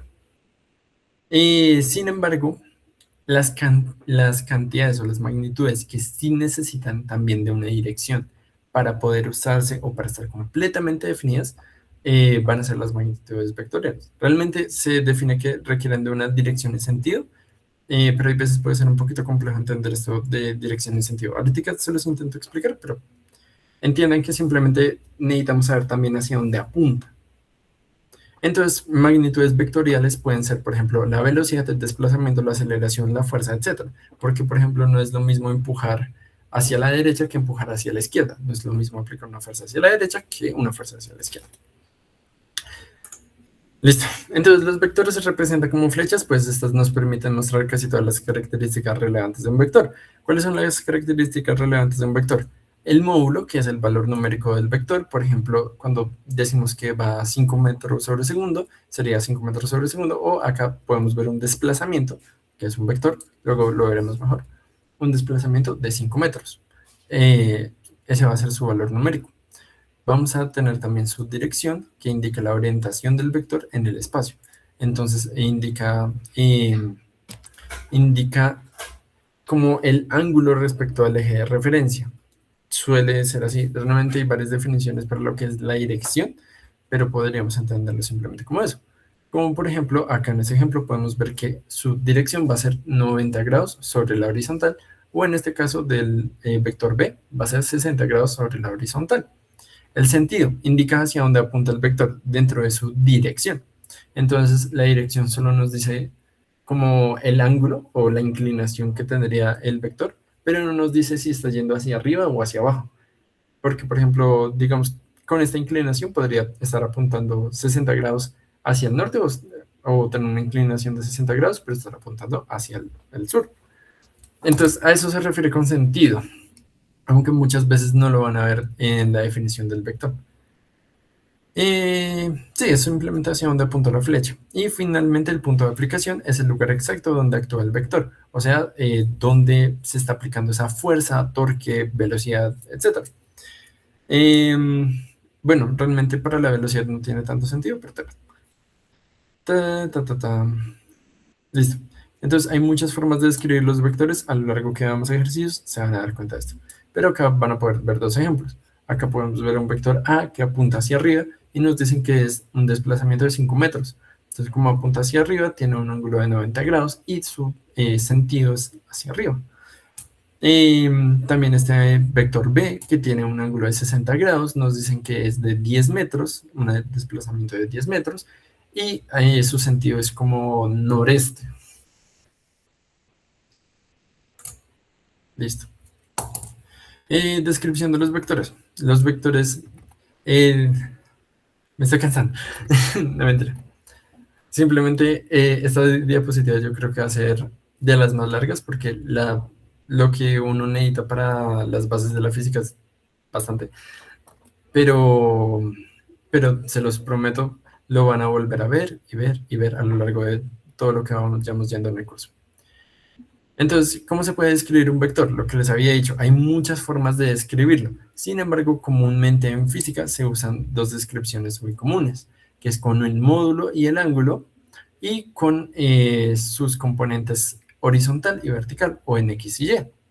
Entonces, con el módulo y el ángulo, lo que se hace es decir lo que es el módulo, que es el valor numérico que tiene dicho vector, lo que ya habíamos visto. A eso se le conoce como módulo. Hay veces también como magnitud. Entonces tengan cuidado con eso. Y con eso sé qué tan larga va a ser la flecha. Si es de 30 metros sobre segundo, va a tener más o menos como esta longitud. Pero si, por ejemplo, fuera, no sé, de 60 metros sobre segundo, pues va a ser el doble de larga la flecha. Y el ángulo simplemente nos va a ayudar a saber hacia dónde está apuntando la flecha. O sea, me va a indicar su dirección y su sentido. ¿Cómo me indican el sentido? Pues porque ahora se van a tomar, son 360 grados que puede llegar a tener. Listo. Entonces, por ejemplo, si yo digo que tengo una velocidad de 30 metros sobre segundo, acá realmente sería 120 grados, no 60 grados, otra corrección más que hacer, tendríamos un vector tal que así.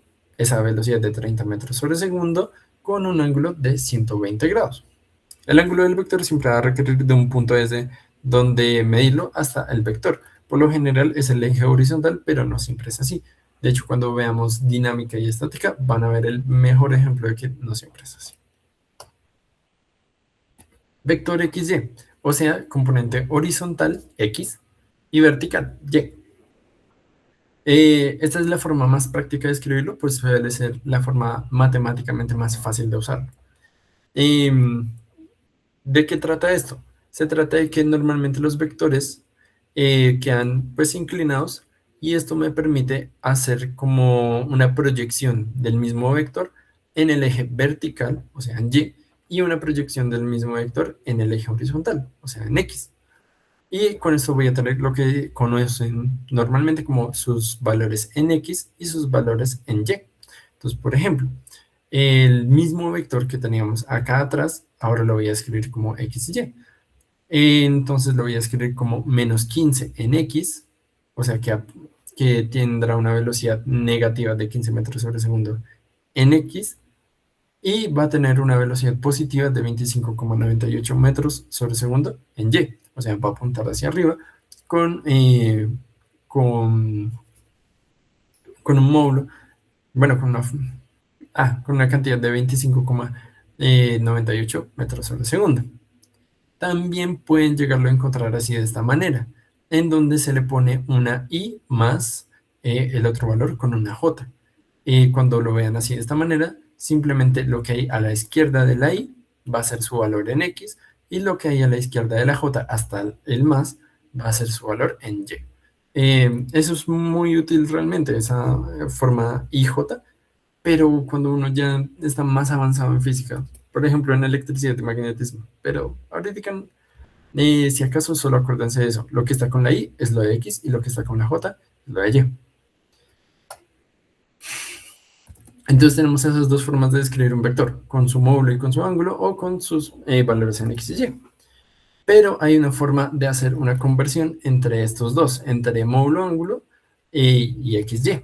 Entonces, si a mí ya me están dando el módulo y el ángulo y lo quiero convertir a X, Y, yo puedo hacerlo con estas dos ecuaciones.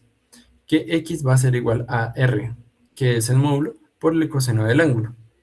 Y y va a ser igual a r, o sea, el módulo, por el seno del ángulo. O sea, su componente horizontal va a ser r coseno de teta y su componente vertical, creo que lo dije mal, bueno, su componente vertical va a ser el módulo por el seno de teta.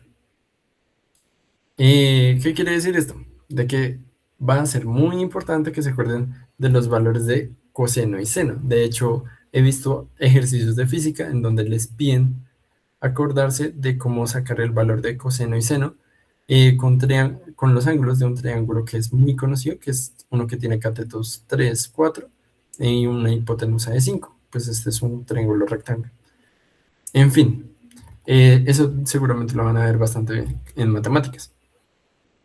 Pero con esta fórmula podemos encontrar los valores en x y y. Pero digamos que yo tengo los valores en x y lo que necesito es el módulo y el ángulo.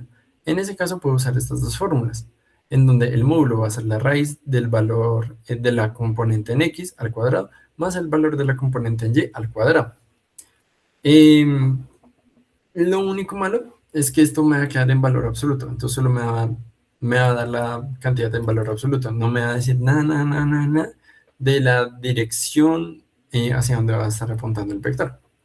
Pero lo que sí me puede ayudar a encontrar mejor la dirección es el ángulo, que va a ser la inversa de la tangente de y sobre x, o sea, del componente vertical sobre el componente horizontal. Y ya, básicamente esa es la forma en cómo hacer dichas conversiones. Suma entre vectores. Listo. Entonces ya vimos qué es un vector, ya vimos cómo describir un vector, cómo decirle a otra persona, hey, yo tengo este vector. Ahora vamos a ver cómo operar entre vectores. ¿Cómo así? Pues las magnitudes las magnitudes físicas que ya habíamos visto, como litros, metros, etcétera, ya habíamos visto que se pueden sumar entre sí, se pueden multiplicar entre sí, se pueden dividir, restar, pueden llegar a tener potencias, etcétera. Entonces, ¿qué se puede hacer con los vectores? Los vectores tienen varias operaciones que se pueden hacer entre ellos y con magnitudes escalares, pero solo vamos a ver dos que van a ser relevantes y que no creo que vayan a necesitar más porque ya nos metemos con cálculo multivariable. Y es la suma entre vectores y la multiplicación de un vector con un escalar. Entonces, la suma de vectores. Entonces, analíticamente, se puede llegar a hacer simplemente sumando los componentes de x con los componentes de y. ¿Cómo así? Si yo tengo un vector A y lo quiero sumar con un vector B, lo que voy a hacer es sumar el componente de A en x con el componente de B en x. Y luego, para el componente en y del resultado, va a ser el componente de A en y más el componente de B en y. Por ejemplo, acá yo voy a tener que el vector R va a ser la suma entre este vector de 5 en x y 4 en y, más este vector de 1 en x y 2 en y. Entonces, es la suma de dos vectores. Este vector es el resultado de esta suma de dos vectores. Entonces, al sumar dos vectores te va a dar un vector. Entonces, ¿qué hago? Pues voy a sumar los componentes de x, que va a ser 5 más 1, y eso me va a dar 6 en x, y los componentes de y, 4 más 2, que me va a dar 6 en y. Entonces, al final, R va a ser, como resultado, 6 en x y 6 en y. Si se tuviera más de un vector, la lógica es la misma. Entonces, se puede sumar A más B más C, lo cual sería A en x más B en x más C en x, y para y sería A en y más B en y más C en y. No tiene mayor misterio. Y también podemos hacerlo por un método gráfico. Entonces hay dos métodos, analíticamente para encontrar su resultado numérico y el método gráfico para hallar su resultado gráfico. Este consiste en representar cada vector mediante una flecha y colocarlo de forma consecutiva para obtener el vector resultante, así como pueden ver acá. ¿Qué estoy haciendo? Estoy encontrando la suma entre este vector A y este vector B, que son de hecho estos mismos del ejemplo de acá, que son un vector A de 5 en X y 4 en Y un vector B de 1 en X y 2 en Y.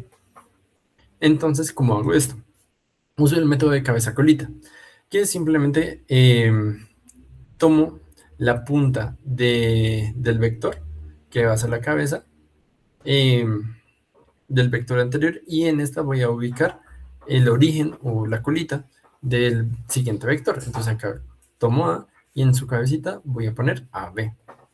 Y simplemente luego voy a trazar una línea desde el inicio hasta el final.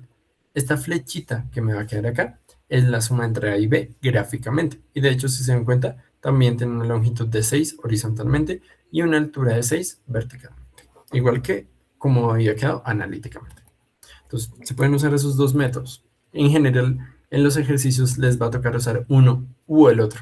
O sea, no es tanto de que pueden escoger, sino les va a tocar usar el que es. Y ya para finalizar lo que es temáticas, vamos a ver lo que es la multiplicación de vectores. Las magnitudes vectoriales se pueden multiplicar con magnitudes escalares. No se multiplican vector con vector. Existe otra operación algebraica para algo similar, que es lo que es el producto cruz. Pero ustedes no necesitan saber eso. También se puede realizar analíticamente y gráficamente. Acá yo uso esta X, que realmente simbolizaría punto cruz entre un escalar y un vector. Perdón, entre un vector y otro vector, pero entiendan que simplemente es la multiplicación. Esta X así, o esta crucecita es multiplicación. Entonces, cuando multiplicamos un escalar, que ya hemos visto que un escalar no tiene dirección, en general simplemente es como 2, 3, 4 por un vector. Lo que vamos a hacer es que a cada componente del vector le multiplicamos ese escalar. Entonces, si yo tengo un vector R que va a ser 2 por un vector 1,2, entonces lo que voy a hacer es multiplicar el valor en X, que es 1, por 2, y el valor de Y, que es 2 por 2. Entonces me va a quedar como resultado un vector 2, 4. También puedo hacer la multiplicación con negativos o con un menos. Entonces, si yo tengo menos 1 o menos por el mismo vector, que es 1 en X y 2 en Y, simplemente lo que hago es multiplicar ese menos en el componente en X, que va a ser menos 1 entonces, y en el componente en Y, que va a ser menos 2 entonces. Pero también se puede hacer por el método gráfico.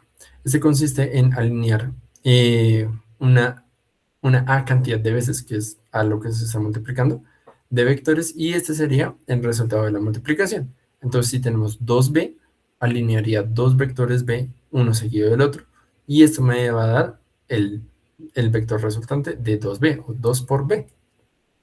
También, si lo estoy multiplicando por un negativo, lo que hago es voltear dicho vector 180 grados, y me va a dar ese vector resultado gráficamente.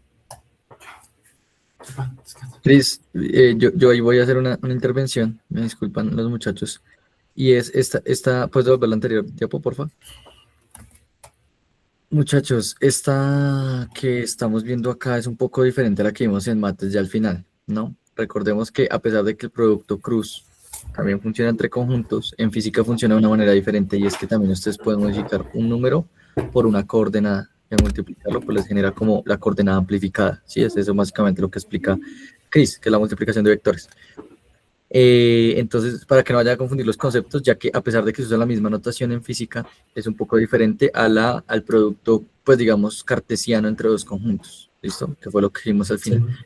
Entonces, ahí hace falta hacer de pronto la aclaración, no sea que como vienen de ver la clase de mates, se peguen la confundida con y piensen que de pronto pueden multiplicar por números en matemáticas y claro, en física se usa, pero en matemáticas realmente se utiliza para los conjuntos, hacer multiplicación de conjuntos. ¿Listo? Pues, acá dejé la pequeña aclaración acá abajo, de que es solo una multiplicación, no tiene nada que ver con otra cosa. con otro producto cruz, ok, sí, total. Sí. Pues no sé si ahí quedó claro, muchachos. Y pues hago la aclaración porque no sea que de pronto se me confundan ahí el tema. Listo. Ok. Si es que todavía no se han dormido, no mentiras. ¿Será que están todavía vivos? ¿Quién sabe? Con este texto sí se van a dormir. Llegó la hora de hacer ejercicios. Sí, llegó ejercicios tipo NEL.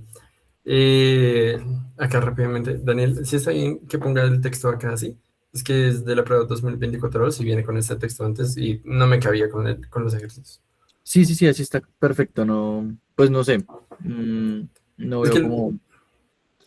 ¿Problema? Sí, Entonces, sí, intentarlo leer entre todos y después resolvemos el ejercicio. listo. Entonces, vamos a pasar a ejercicios. Vamos a realizar 3 ejercicios que aparecieron en la prueba de 2024-2 en el área de física. Eh, sí, si no estoy mal, desde el 2024-2. Me faltó ahí dejarlo aclarado, pero por si acaso, para todos los presentes. Entonces, cuando nos lavamos las manos con agua y luego les ponemos debajo del secador de manos, esta se evapora y nos secamos. Los secadores de manos tienen un funcionamiento bastante sencillo, consta de un ventilador centrífugo y los ventiladores centrífugos son aquellos ventiladores en donde se modifica la dirección del aire en un ángulo de 90 grados. Es decir, el aire entra del ventilador con un determinado ángulo, normalmente 80 y 90 grados, con una dirección axial al plano del giro de las aspas y sale al exterior con un desfase de 90 grados en dirección radial. Asimismo, se debe tener en cuenta que, y esto va a ser lo más importante que vamos a necesitar, el caudal, es decir, el volumen de aire que sale cada segundo, es directamente proporcional a la frecuencia de giro. Listo, nos están hablando de proporcionalidad. La elevación de la presión es proporcional al cuadrado de la frecuencia de giro. Otra vez, proporcionalidad. Y esta vez al cuadrado. La potencia absorbida por el ventilador es proporcional al cubo de la frecuencia de giro.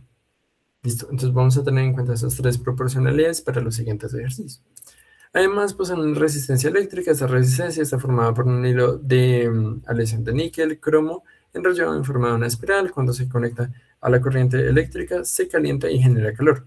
Luego el motor hace girar el rodete y este desprende un chorro de aire que sale del sector. Listo.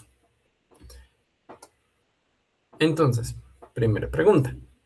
Un ventilador trabajando a 1200 revoluciones por minuto produce un caudal de 4 metros cúbicos sobre segundo, 4 metros cúbicos de aire sobre cada segundo. Si se hace trabajar a 1800 revoluciones por minuto, el nuevo caudal sería de... Bueno, entonces, para esto nos vamos a remitir a algo que habíamos visto antes.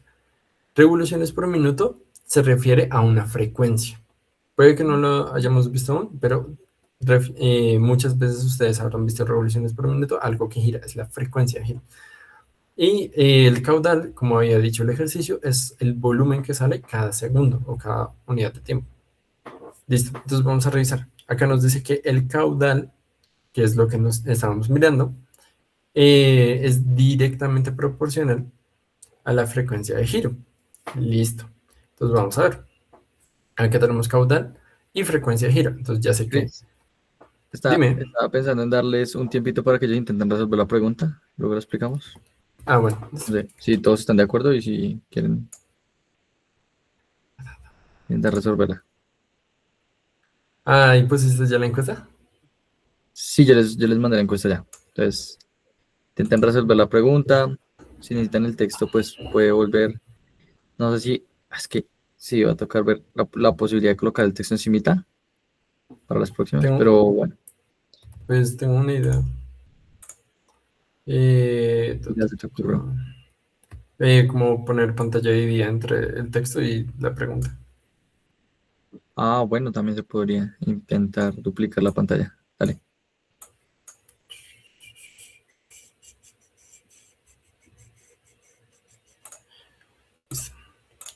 Compartir, regálame un segundo.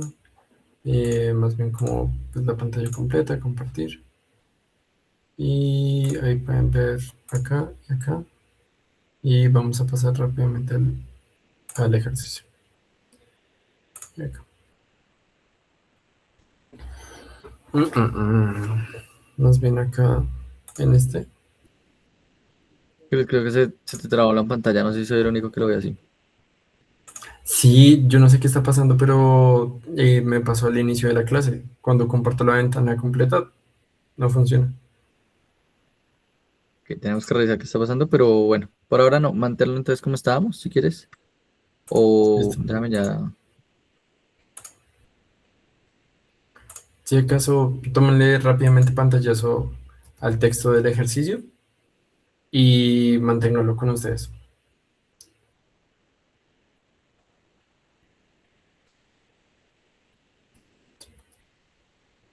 ¿Listo? Esto yo creería que ya puedes pasar a la pregunta. Listo. Entonces, ahí está la pregunta.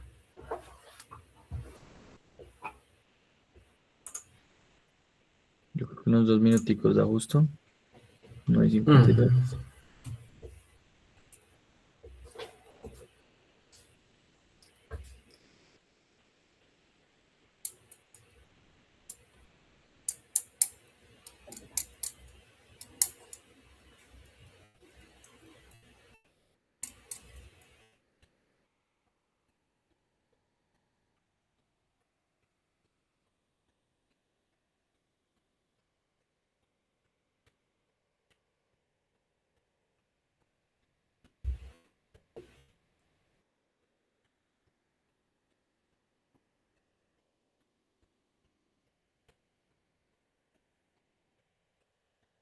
Listo.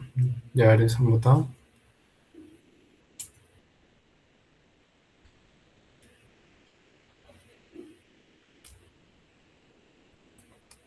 Listo.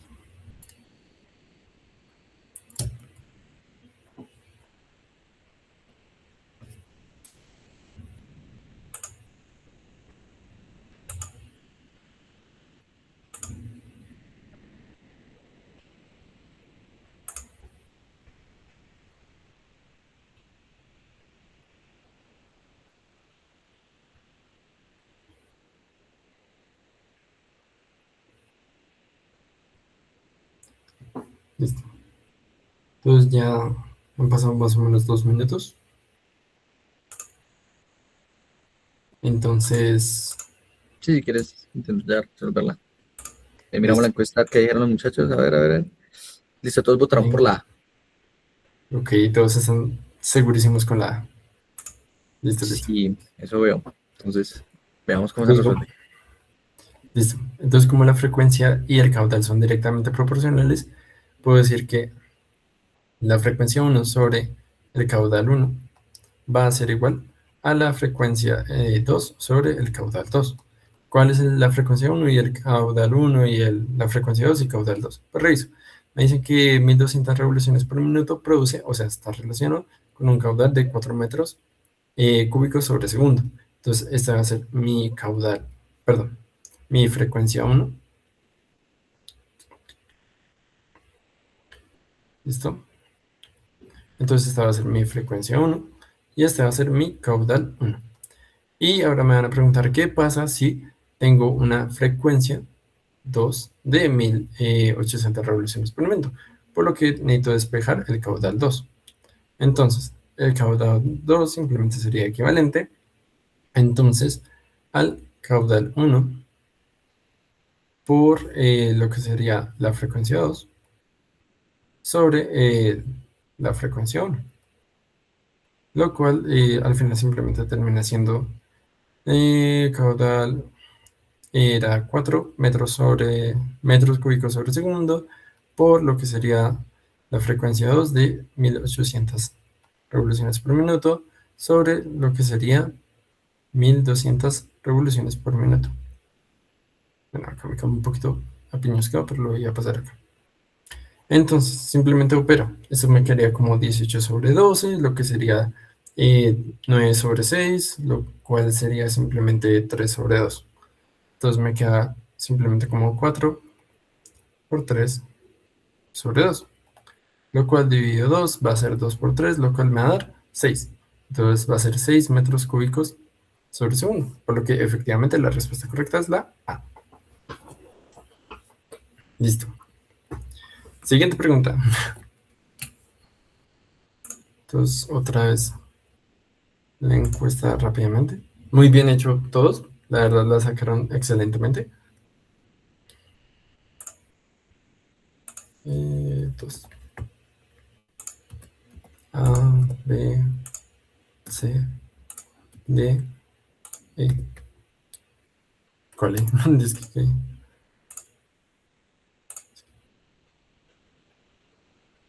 Listo. Ahí ya está la nueva encuesta para que la puedan llegar a resolver.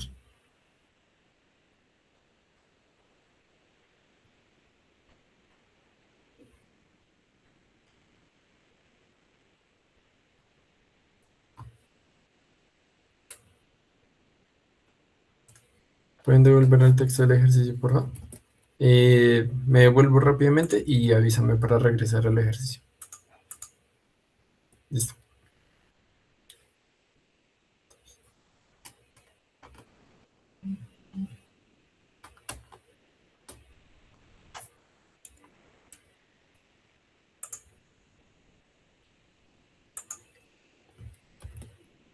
Entonces ya voy a regresar otra vez al ejercicio. Y 58 y ahí lo resuelvo rápidamente. Y revisamos cómo les va.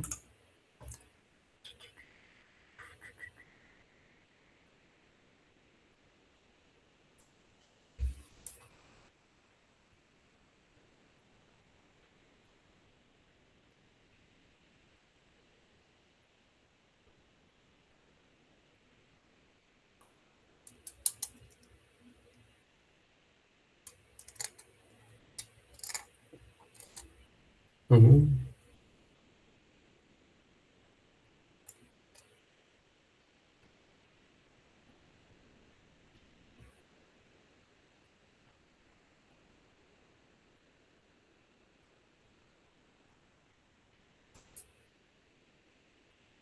Listo. Entonces es 58, un poquito más de tiempo para que puedan seguir votando. Entonces, listo.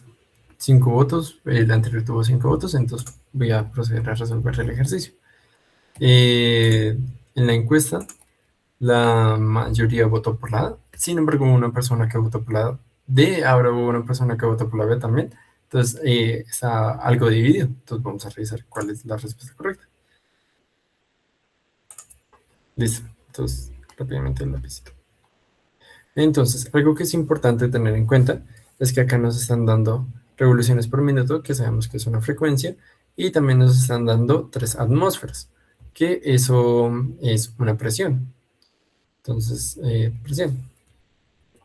Acá nos dicen que la elevación de presión es proporcional al caudal de la frecuencia de giro. Normalmente cuando no se especifica cuál proporcionalidad es, se puede llegar a asumir que es directamente proporcional. Listo. Igualmente, también podemos ver que en las opciones de respuesta, casi todas las revoluciones por minuto que nos quedan son mayores a 1800 revoluciones por minuto, por lo que esperaríamos que sería directamente proporcional.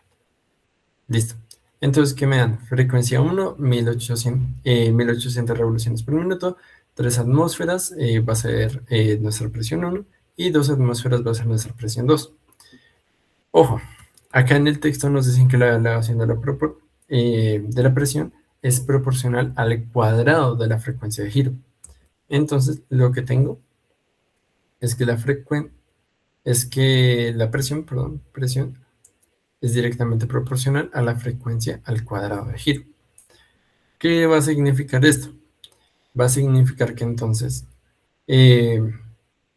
presión 1 sobre frecuencia 1 al cuadrado va a ser igual a presión 2 sobre frecuencia 2 al cuadrado. Sencillo, directamente proporcionales. ¿Y qué es lo que quiero hallar? Quiero hallar la frecuencia 2, por lo que si la despejo simplemente va a ser la frecuencia 2 va a ser igual a la raíz de de la frecuencia 1 al cuadrado por la presión 2 sobre la presión 1. Listo. Entonces vamos a mirar a cuánto equivale eso. Eso sería la raíz de 1800 al cuadrado por 12 atmósferas dividido 3 atmósferas. Si me doy cuenta realmente al final esto me va a dar 4, entonces va a ser la raíz de 1800 al cuadrado por 4. Como ambos son cuadrados, puedo quitar la raíz cuadrada simplemente dejándolos como sus términos. Entonces sería 1800 por 2, que sería la raíz de 4, lo cual al final termina siendo 36.000 revoluciones por minuto, por lo que la respuesta correcta es la B. Perdón, 3.600 revoluciones por minuto, por lo que bien hecho a quien respondió la B. Si llegaron a responder 7.200, lo más probable es que hayan caído justamente en la trampa que tiene este ejercicio, que es que ustedes respondan la y justamente está el principio para que sea así de capciosa. O sea, es una pregunta que es muy tramposa, pero bueno, listo. Acá hay otro ejercicio que también va a ser acerca de proporcionalidad, también es del 2024-2, se los recomiendo mucho, por tiempo no creo que nos dé para hacerlo ahorita mismo, pero tiene la misma lógica que los anteriores.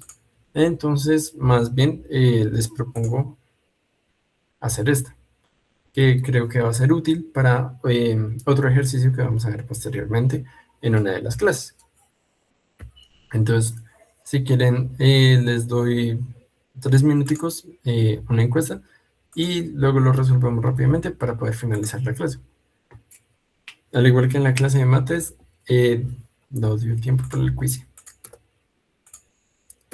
También les recomiendo mucho ver los otros 2 ejercicios que quedan pendientes, que están también ahí en las diapositivas. Son también buenos de revisar. Si llegan a tener dudas, yo intento colaborarles, me pueden contactar directamente. Yo estaré ahí para poder intentar como guiarlos a iniciar la encuesta.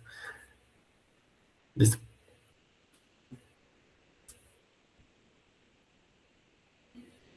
Entonces esperamos.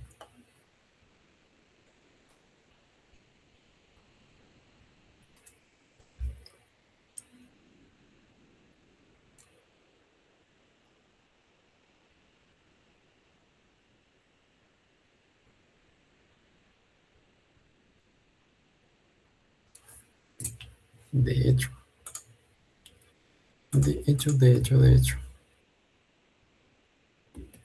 Acá. Tan, tan, tan.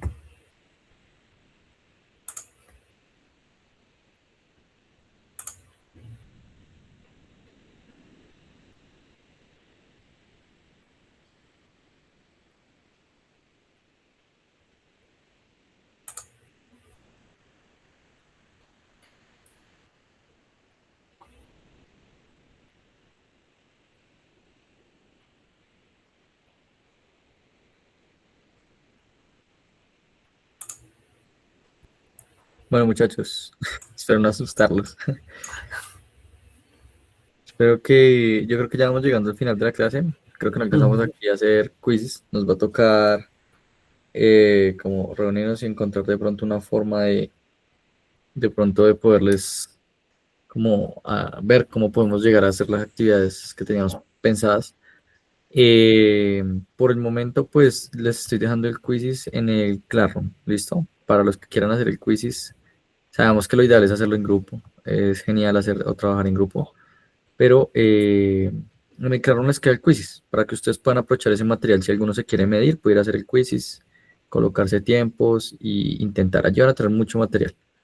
¿Listo? Entonces, eso sería por el momento. El profe Cris ahorita les va a activar desde la plataforma el taller Está ya.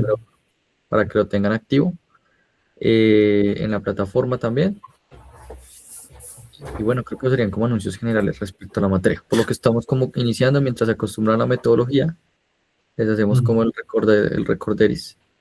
Y la grabación de esta clase, la idea es dejarla pues ya lista, ojalá por ahí ahorita sobre las 10, y si alcanzamos, yo creo que le alcanzo a subir hoy. Si no, ya estaría mañana en la mañana subida. ¿Listo? Entonces, muchachos, muchas gracias igualmente por quedarse, por asistir. Y yo creo que Ya, ya te dejo que resuelvas el ejercicio. Dime. sí, no, sí, eso. Dale, dale. Ya terminaríamos con este si quieres. Listo. Y nos Entonces, disculpan. Este será uno de los días más larguitos que van a sentir. Este y el miércoles de pronto. Mentira, de sí. hecho, algo que les comentaba lo que habíamos hablado tú y yo hoy, lo de los De lo de horarios. los puntajes de admisión y eso. No, lo de horarios. Después los puntajes, yo creo que el sábado. Bueno, el sábado hablamos de puntajes. De horarios. Bueno, sí, muchachos, estuvimos pensando y creemos que el lunes probablemente sea un día muy pesado para muchas personas, por lo que el lunes es como el inicio de la semana, el lunes es como el día pesado a veces para algunos, ya sea en trabajo, de pronto en estudio, en otras cosas que estén haciendo. Uy, se fue la presentación, Chris. No, sí, sí, sí. Fue Ok. aposta. Ah, uy, que tenía preparado todo. Ah, no, man. Listo. A ver. Entonces, lo que nosotros pensamos era, pues, si acaso, ver la posibilidad de correr esta clase para un día martes o un día miércoles. No sé ustedes qué opinen. Ahora, ya está cuadrado el día lunes, pero si ustedes desean, pues podríamos dejarla para un día martes, que de pronto es un poco más ameno para todos. Sería bajo el mismo horario de 8 días, o si quieren, la seguimos manteniendo el lunes. ¿Listo? Entonces, la idea es que ustedes también pues puedan decidir, e igual pues esta parte, digamos, de la clase de física. ¿Martes me dijiste, Cris? ¿O qué día sería? Realmente no tengo mayor problema con ningún día. Listo. Sí, entonces es ver si les queda muy pesado el lunes, si la están viendo muy compleja, podríamos ver otro horario de pronto de esta clase, otro día, ¿listo? Entonces quedamos pendientes igual, que es lo ideal, que ustedes aprovechen en serio el curso y lo sientan que les funciona, ¿no? O sea, que no sientan como una carga más allá de eso, ¿listo? Entonces, listo, Cris, explíquese ese ejercicio a ver cómo es. Listo. Entonces lo que nos piden es hallar A menos 2B, y ese va a ser nuestro vector C, que es acá lo que tengo acá arriba. Listo. Entonces, primero voy a encontrar lo que es el menos 2B y luego lo voy a sumar a A. Entonces, habíamos visto que para encontrar 2B es duplicar el vector, o sea, 2 veces el vector. Por lo que al final me quedaría, pues sí, como algo, bueno, como algo más o menos así de largo. Entonces esto terminaría siendo 2B. Pero como lo que necesito es menos 2B, lo que necesito es voltearlo 180 grados. Entonces simplemente puedo mayor rotación. Entonces simplemente lo que puedo hacer es voltearlo 180 grados. Y así tendría menos 2B. Y como hago para sumar dos vectores, cabeza colita. Entonces acá voy a tener A y en su cabeza voy a poner lo que es B. Tan, tan, tan, tan, tan. Listo. Y al final simplemente lo que voy a dibujar es un vector entre ellos dos, que si se dan cuenta el que equivale es el de la opción D, que ese va a ser A menos 2B. Por lo que la opción correcta es la opción D. Y ya, así gráficamente. Listo. Entonces les agradezco mucho por participar en la clase de hoy. Me disculpo un poquito por pasarme más allá de las 10. Sé que deben de estar cansaditos. Pero les agradezco mucho la dedicación. Espero poder seguir teniendo muchas más clases con ustedes, que puedan llegarlas a disfrutar, conocer mucho. Vamos a llegar incluso a ver electricidad y magnetismo, entonces seguramente van a encontrarse con algo que ni siquiera han visto. Entonces, les agradezco mucho su tiempo y espero que tengan una muy feliz noche. Hasta luego. Ya en breve les subo el taller. Bye. Que les vaya Listo, bien. bueno, y la grabación sí estará disponible a partir de mañana, creería yo, porque es que la otra se demoró casi 1 hora en estar lista, entonces yo creo que